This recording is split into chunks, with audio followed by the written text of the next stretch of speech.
हवा में एक सिक्का उछला है, लेकिन दोस्तों ये कोई आम सिक्का नहीं है। ये सिक्का फैसला करेगा कि गोकुल धाम सोसाइटी के किस शेर को आज मौत के मुंह में जाना है। सामने जंगल है, अंदर खूंखार किडनैपर चुन्नी लाल है और दांव पर लगी है हमारे प्यारे अब्दुल की जान। किडनैपर की शर्त साफ है, जंगल के अंदर सिर्फ 4 लोग ही आ सकते हैं। अब सवाल ये है कि वो 4 बलि के बकरे माफ कीजिएगा, वो 4 शूरवीर कौन होंगे। मेहता साहब ने सिक्का उछाला, सबकी धड़कनें रुकी हुई हैं। सोढ़ी ने अपनी पगड़ी कसते हुए मांग लिया है कांटा। क्या ये सिक्का अब्दुल की आजादी का फरमान लेकर नीचे गिरेगा या फिर गोकुल धाम वालों की किस्मत में आज मातम लिखा है। आखिर टॉस जीतकर कौन सी सुइसाइड स्क्वाड जंगल में चुन्नी लाल का सामना करने जा रही है।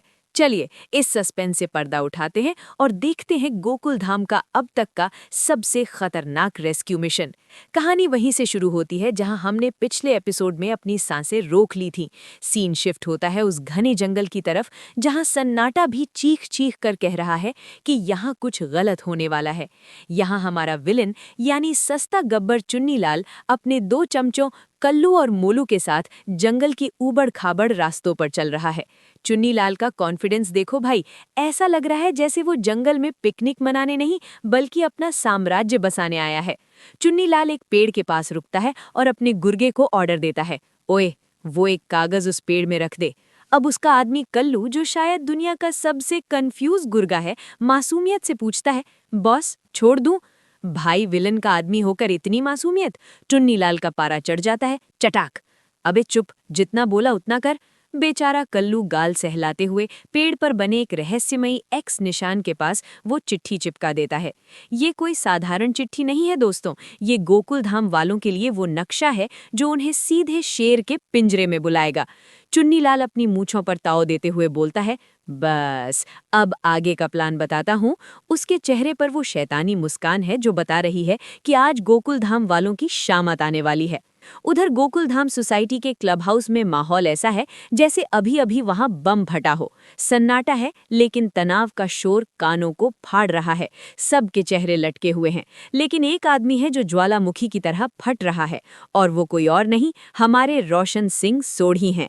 सोढ़ी का गुस्सा आज 7वें आसमान पर नहीं बल्कि अंतरिक्ष में पहुंच चुका है। वो अपनी बाजुओं को ऐसे फड़फड़ा रहा है जैसे अभी उड़कर चुन्नी लाल की गर्दन दबोच लेगा। सोढ़ी दहाड़ता है, हमारे अब्दुल को कुछ हुआ ना तो मैं उस चुन्नी लाल और उसकी गैंग की दुनिया हिला दूंगा। ओए पप्पू, फट्टे चक देने में। सोढ़ी की आंखों में देखो भाई साहब, अगर चुन्नी लाल इस वक्त सामने होता ना तो सोढ़ी उसका वो हाल करता कि डॉक्टर भी कंफ्यूज हो जाते कि प्लास्टर कहाँ चढ़ाना है और टाँके कहाँ लगाने हैं। रोशन बाभी बेचारी उसे शांत करने की कोशिश कर रही हैं। रोशन शांत हो जाओ, लेकिन यहाँ एंट्री होती है हमारे तारक मेहता की, जो हमेशा की तरह फायर ब्रिगेड बनकर सोढ़ी की आग बुझाने आ जाते हैं। मेहता साहब अपनी समझदारी वाला चश्मा ठीक करते हुए बोलते हैं, सोढ़ी तुम बिल्कुल सही कह रहे हो, तुम्हारा गुस्सा जायज है, लेकिन भाई इस वक्त जोश से नहीं होश से काम लेने का समय है। देखो कुछ भी करके हमें अब्दुल को बचाना ही है। अगर हमने गलती की तो नुकसान अब्दुल का होगा। हाथी भाई भी अपनी जगह से बिना हिले सहमति जताते हैं। सही बात है। अरे भाई, हाथी भाई का तो काम ही है सही बात बोलना और ढोकला खाना, लेकिन आज वो भी टेंशन में है। तभी हमारे साइंटिस्ट अय्यर भाई, जो हर सिचुएशन में लॉजिक ढूंढते हैं, बीच में कूद पड़ते हैं। हाँ, हमें अब्दुल भाई को छुड़ाना भी है, साइकिल बचानी भी है और चोरों को पकड़ना भी है। वाह अय्यर भाई, मतलब आम के आम और गुठलियों के दाम, एक तीर से 3 शिकार। लेकिन अंजलि भाभी, जो शायद डाइटिंग के अलावा सिर्फ अब्दुल की फिक्र करती हैं, तुरंत टोक देती हैं, अय्यर भाई चोरों को पकड़ना तो पुलिस का काम है, हमें सिर्फ और सिर्फ अब्दुल भाई की सुरक्षा के बारे में सोचना है। साइकिल जाए तो जाए, अब्दुल नहीं जाना चाहिए। यहाँ मेहता साहब एक बहुत बड़ी बात बोल देते हैं, और साइकिल हमारे लिए महत्व की नहीं है दोस्तों। कोमल भाभी, जो हमेशा ओह कमॉन बोलती हैं, आज बहुत इमोशनल हो जाती हैं। हाँ, आप लोगों को याद है जब पिछली बार चुन्नी लाल ने हम सब पर बंदूक धरी थी, तब अब्दुल भाई अपनी जान की परवाह किए बिना बीच में आ गए थे। यहाँ पर एक फ्लैशबैक आता है, और दोस्तों ये सीन देखकर पत्थर दिल इंसान भी पिघल जाए। फ्लैशबैक में दिखता है कि कैसे अब्दुल, जो सोसाइटी का सिर्फ एक सोडा वाला नहीं बल्कि इस परिवार का हिस्सा है, बंदूक के सामने सीना तान कर खड़ा हो गया था। अब्दुल के वो शब्द कानों में गूंजते हैं, गोकुल धाम वाले मेरा परिवार हैं, मेरे परिवार को कुछ नहीं होना चाहिए। वाह, रोंगटे खड़े हो जाते हैं। अब्दुल भाई ने साफ कहा था, मेरी साइकिल ले जाओ, दुकान ले जाओ, लेकिन मेरे गोकुल धाम वालों को खरोंच भी नहीं आनी चाहिए। यही तो है गोकुल धाम का जादू। यहाँ खून का रिश्ता नहीं, दिल का रिश्ता चलता है। बबीता जी भी याद करती हैं, हाँ हाँ, अब्दुल भाई साहा ने अपनी रोजी रोटी कुर्बान कर दी थी हमारे लिए। सब लोग अब्दुल की कुर्बानी याद करके इमोशनल हो जाते हैं। सोढ़ी की आंखें नम हैं। उन्हें तो सोने की साइकिल की बिल्कुल भी लालच नहीं थी। टप्पू, जो आजकल काफी समझदार हो गया है, बोलता है, उन्होंने तो ये भी कहा था कि साइकिल उनकी नहीं, हम टप्पू सेना की है। मतलब सोचो दोस्तों, एक तरफ वो लालची चुन्नी लाल है जिसे सिर्फ सोना चाहिए, और एक तरफ हमारा अब्दुल है जिसे सिर्फ अपने लोग चाहिए। लेकिन इमोशन को थोड़ा साइड में रखते हैं और चलते हैं उस खंडहर में जहां हमारे अब्दुल को रस्सियों से ऐसे बांधा गया है जैसे वो कोई बहुत बड़ा डॉन हो। बेचारे अब्दुल चिल्ला रहे हैं, अरे बचाओ, अरे कोई है जो मेरी आवाज सुन सकता है। तभी वहां चुन्नी लाल की एंट्री होती है। वो हंसता है, एकदम घटिया विलन वाली हंसी। कितना भी चिल्लाना है ना चिल्ला, यहाँ आसपास कोई नहीं है तुम्हें बचाने के लिए। यहाँ सिर्फ जंगल के जानवर हैं और वो तुम्हारी सोडा पीने नहीं आएंगे।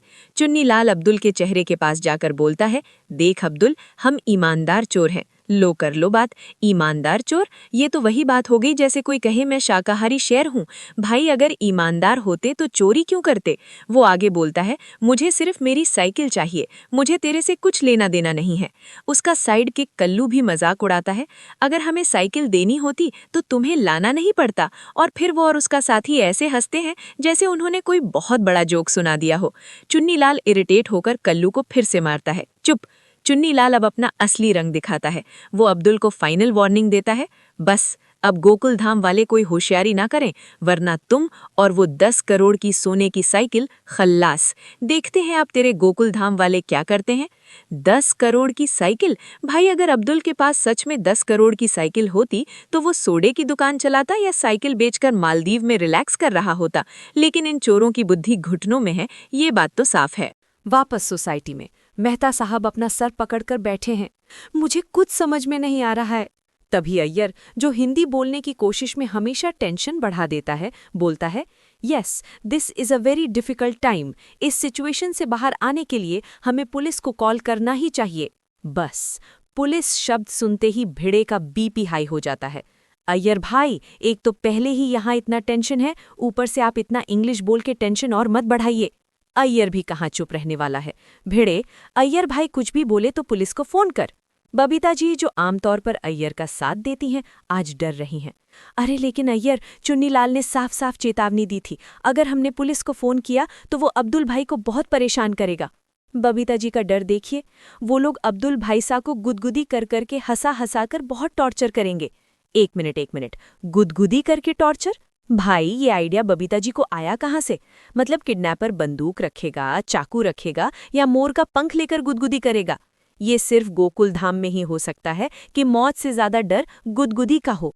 लेकिन जेठालाल प्रैक्टिकल बात करता है, पर रूपा, ऐसे समय पर पुलिस को बुलाना जरूरी है। तभी जेठालाल अपनी राय देता है, मैं तो कहता हूं जो चुन्नी लाल ने हमें एड्रेस दिया है ना, वही एड्रेस हम पुलिस को दे देते हैं। डिबेट चालू हो जाती है, पुलिस या नो पुलिस। सोढ़ी अपना सर खुजाता है, पुलिस को फोन करे तो तकलीफ, ना करे तो तकलीफ। ओए रब्बा, ये कैसा धर्म संकट है। अंत में भिड़े चिल्लाता है, अरे ये सब चर्चा बंद करो, मैं सेक्रेटरी हूं, मेरा फैसला अंतिम है, पुलिस को फोन करो। जेठालाल कांपते हाथों से फोन निकालता है। अभी उसने नंबर डायल भी नहीं किया था कि अचानक ट्रिंग ट्रिंग, जेठालाल के फोन की घंटी बज उठती है। सब ऐसे चौंकते हैं जैसे फोन नहीं बम बज गया हो। सोढ़ी पूछता है, अब ये किसका फोन आ रहा है? जेठालाल स्क्रीन देखता है, अरे फिर किसी अननोन नंबर से फोन आया है। गोगी एक बहुत पते की बात बोलता है, भिड़े अंकल, नोटिस किया आपने, जब भी पुलिस को फोन करने जाते हैं किसी न किसी का फोन आ जाता है, ये यूनिवर्स का इशारा है। कोमल भाभी डर जाती हैं, अब श्योर ये चुन्नी लाल का ही फोन होगा, वो हमें देख रहा है। चंपक चाचा, जो हमेशा जेठालाल को डांटते हैं, आज सपोर्ट करते हैं, अरे मेरी मान तो तू फोन उठा ना भाई, स्पीकर पे डाल। जेठालाल, जिसका दिल मुंह को आ रहा है, फोन उठाता है। हेलो। सामने से जो आवाज आती है उसने सबके पैरों तले जमीन खिसका दी। आवाज, भिड़े भाईजान, हम सलमा, अब्दुल भाईजान की बहन। ओ भाई, ये तो आउट ऑफ सिलेबस क्वेश्चन आ गया। अब्दुल किडनैप है और उसकी बहन का फोन आ गया। अब क्या होगा? अगर उसे पता चला कि उसका भाई गुंडों के पास है तो बेचारी को हार्ट अटैक आ जाएगा। जेठालाल का चेहरा देखने लायक है, पसीना ऐसे बह रहा है जैसे सावन की बारिश। जेठालाल हकलाते हुए बोलता है, हाँ हाँ हाँ, बोलिए सलमा बहन, कैसे याद किया? सलमा बहुत प्यार से पूछती है, आपको पता है अब्दुल भाईजान कहाँ पर है? अब जेठालाल क्या बोले, सच बोले तो मुसीबत, झूठ बोले तो पाप। वो लड़खड़ाता है, नहीं, कुछ काम था क्या? सलमा बताती है, दरअसल आज हमारा जन्मदिन है और अब्दुल भाईजान हमारा जन्मदिन कभी नहीं भूलते। आज पहली बार उनका फ़ोन नहीं आया और उनका नंबर भी बंद है। ओहो, इमोशनल अत्याचार। भाई के किडनैप होने का गम एक तरफ और बहन का जन्मदिन दूसरी तरफ। गोकुलधाम वालों की हालत सांप छछूंदर जैसी हो गई है। कोमल भाभी और माधवी भाभी इशारे कर रही हैं, संभालो जेठा भाई संभालो। जेठालाल अपनी टूटी फूटी एक्टिंग शुरू करता है, हाँ, एक्चुअली अब्दुल का फ़ोन बिगड़ गया है, वो रिपेयर करवाने गया है, आते ही आपको फ़ोन करेगा। जेठालाल की एक्टिंग इतनी खराब है कि अगर ये ऑडिशन होता तो वो पहले राउंड में बाहर हो जाता। वो घबराहट में खुद को चंपक चाचा बता देता है, हाँ हाँ सलमा बेटा, मैं गोकुलधाम सोसाइटी से चंपक चाचा बोल रहा हूँ। जेठालाल भाई, तू अपनी उम्र क्यों बढ़ा रहा है? खैर, चंपक चाचा फ़ोन छीन लेते हैं और बात संभालते हैं। नमस्ते बेटा, तुम चिंता मत करो, अब्दुल फ़ोन ठीक होते ही कॉल करेगा। सलमा की बात सुनकर सबकी आंखों में पानी आ जाता है।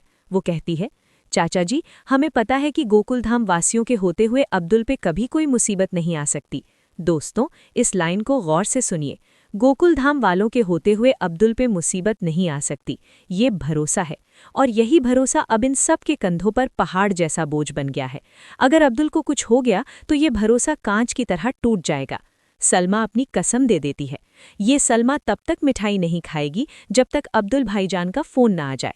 फ़ोन कटता है और सोसाइटी में सन्नाटा पसर जाता है। चंपक चाचा गंभीर हो जाते हैं। अब हमें अब्दुल को जल्द से जल्द छुड़ा के वापस लाना होगा, वरना वो सलमा बेटी फिर फ़ोन करेगी तो हम क्या मुंह दिखाएंगे? टप्पू सेना भी इमोशनल है, सलमा दीदी भूखी रहेंगी जब तक अब्दुल भाई नहीं आते। बस, अब माहौल बदल गया है। अब डर की जगह जोश ने ले ली है। सोढ़ी का पाड़ा फिर चढ़ जाता है। ओए शाबाश पुत्तर, अब तो अब्दुल को लाना ही पड़ेगा। भिड़े फैसला लेता है, सबसे पहले अब्दुल भाई को बचाना है, पुलिस को बाद में देखेंगे। सोढ़ी अपनी छाती ठोक कर कहता है, ओए ज़मीन आसमान एक कर देंगे, लेकिन अपने अब्दुल भ्रा को सही सलामत वापस लाएंगे। जेठालाल घड़ी देखता है, अब तो एक एक पल कीमती है, हमारे पास सिर्फ 2 घंटे हैं। उधर चुन्नी लाल खुश है, 2 घंटे की मोहलत, आज मेरी बरसों की तपस्या सफल होगी, 10 करोड़ की साइकिल मेरी होगी। उसके गुर्गे नाचने लगते हैं, सोने की साइकिल, सोने की साइकिल। लेकिन कल्लू के दिमाग में अचानक आइंस्टाइन जाग जाता है। वो पूछता है, बॉस, एक सवाल है, साइकिल 10 करोड़ की है और ये अब्दुल मामूली सोडा वाला, गोकुलधाम वाले कोई रिश्तेदार तो है नहीं इसके? अगर उनके मन में लालच आ गया तो उन्होंने 10 करोड़ का सोना रख लिया और अब्दुल को मरने दिया तो? चुन्नीलाल हंसता है और यहाँ दोस्तों विलेन होने के बावजूद चुन्नीलाल गोकुलधाम की सच्चाई बताता है। वो कहता है, तुमने गोकुलधाम वालों को देखा पर समझा नहीं, वहाँ सब परिवार की तरह रहते हैं, उनके लिए पैसा नहीं प्यार ज़्यादा ज़रूरी है। याद है जब तुम भंगार वाले बनकर गए थे, सब एक साथ आ गए थे। गोकुलधाम मेरा परिवार है, वो मेरे लिए जान की बाजी लगा सकते हैं। वाह, क्या विडंबना है! गोकुलधाम की एकता का सबसे बड़ा गवाह उनका दुश्मन ही है। चुन्नीलाल कहता है, सोने की साइकिल क्या, कोहिनूर का हीरा भी होता ना तो अब्दुल को छुड़ाने दे देते, क्योंकि उनका प्यार ही उनकी कमजोरी है। वापस सोसाइटी में वॉर रूम तैयार है। जेठालाल वार्निंग देता है, दोस्तों ये चुन्नीलाल है, शातिरों का शातिर, हमें फूक फूक के कदम रखना होगा। सोढ़ी अपनी आस्तीन चढ़ाता है, वो कितना भी शातिर हो, एक बार मेरे हत्थे चढ़ जाए मैं ओन्नू इन्ना कुट्टंगा कि वो पीला पड़ जाएगा। रोशन चिल्लाती है, अरे सोढ़ी, मारधाड़ बाद में, पहले प्लान बनाओ। अब सवाल आता है, जाएगा कौन? शर्त है सिर्फ 4 लोगों की। भिड़े हाथ उठाता है, मैं जाऊंगा। सोढ़ी, मैं तो जाऊंगा ही, मेरी जीप है। जेठालाल लॉजिक लगाता है, हाँ तो 4 में से एक सोढ़ी तो फिक्स है, उसके पास गाड़ी है तो वो तो जाएगा ही। पोपटलाल अपना छाता हिलाते हुए आता है, मैं भी साथ चलूंगा, मेरा पत्रकार दिमाग और मेरा तूफान एक्सप्रेस का अनुभव काम आएगा। तभी रतन भाई यानी सोसाइटी के एक मेहमान राजस्थानी लहजे में अपनी वफादारी दिखाते हैं, अब्दुल से मारो प्रेम अपार पर धर्म निभावणों है मारे। कंफ्यूज हो जाता है, सेठ जी ये रतन भाई हाँ बोल रहे हैं या ना? काफी तू मैं होती है। अय्यर अकड़ कर बोलता है, मैं साइंटिस्ट है ना, मेरा दिमाग उधर काम आएगा। जेठालाल उसे रोस्ट कर देता है। अय्यर भाई, वहां जंगल में रॉकेट नहीं छोड़ना है हमें, वहां चोरों से निपटना है। लेकिन बबीता जी अय्यर को सपोर्ट करती हैं और बबीता जी ने बोल दिया तो जेठालाल कैसे मना कर सकता है। ठीक है, आप कह रहे हैं तो ठीक है। अंत में 2 टीमें बनती हैं। टीम ए जेठालाल, भिड़े, मेहता साहब और हाथी भाई। टीम बी सोढ़ी, पोपटलाल, रतन भाई और अय्यर। जेठालाल बोलता है, तो हम 4 तो रह गए ना, मैं, भिड़े, मेहता साहब और हाथी भाई। मेहता साहब अनाउंस करते हैं, टॉस होगा, जो जीतेगा वो जंगल जाएगा। हम वापस उसी पल पर आ गए हैं जहां से एपिसोड शुरू हुआ था। माहौल गर्म है। भिड़े सिक्का निकालता है। छापा के कांटा? सोढ़ी जोर से बोलता है, कांटा यानी टेल। सिक्का हवा में घूमता हुआ नीचे गिरता है। भिड़े झुककर देखता है और चिल्लाता है, कांटा आया। सोढ़ी की टीम जीत गई। सोढ़ी, अय्यर, पोपटलाल और रतन भाई, ये है गोकुलधाम की फैंटास्टिक 4 टीम। जेठालाल जो अब बैकअप टीम में है, जोश बढ़ाता है। कोई बात नहीं, आप चारों जाओ, लेकिन आप चारों के बैकअप के लिए पीछे पीछे हम चारों आएंगे। टप्पू सेना भी तैयार है, हम भी आएंगे। लेकिन चंपक चाचा सबको डांटकर चुप करा देते हैं। खबरदार, अगर सब गए और चुन्नीलाल ने देख लिया तो अब्दुल की जान खतरे में पड़ जाएगी। सिर्फ ये 4 जाएंगे। प्लान सेट है। साइकिल को कपड़े से ढका जाता है। सोढ़ी अपनी जीप स्टार्ट करता है। जो बोले सो निहाल। पूरी सोसाइटी गूंज उठती है, सत श्री अकाल। जीप धूल उड़ाते हुए जंगल की तरफ निकल जाती है। लेकिन क्या उसे पता है कि वो सोढ़ी के गुस्से से पंगा ले रहा है? क्या साइकिल देने के बाद भी अब्दुल वापस मिलेगा, या फिर जंगल में कोई और बड़ा खेल होने वाला है? दोस्तों, अगला एपिसोड बहुत ही खतरनाक होने वाला है। क्या गोकुलधाम वाले जीतेंगे या चुन्नीलाल का जाल कामयाब होगा? ये जानने के लिए और मेरी मेहनत के लिए इस वीडियो को अभी लाइक कर दीजिए। चैनल को सब्सक्राइब करना मत भूलना, क्योंकि जैसे ही अगला पार्ट आएगा सबसे पहले आपको पता चलेगा। मिलते हैं ब्रेक के बाद, तब तक के लिए हंसते रहिए और देखते रहिए। टाटा।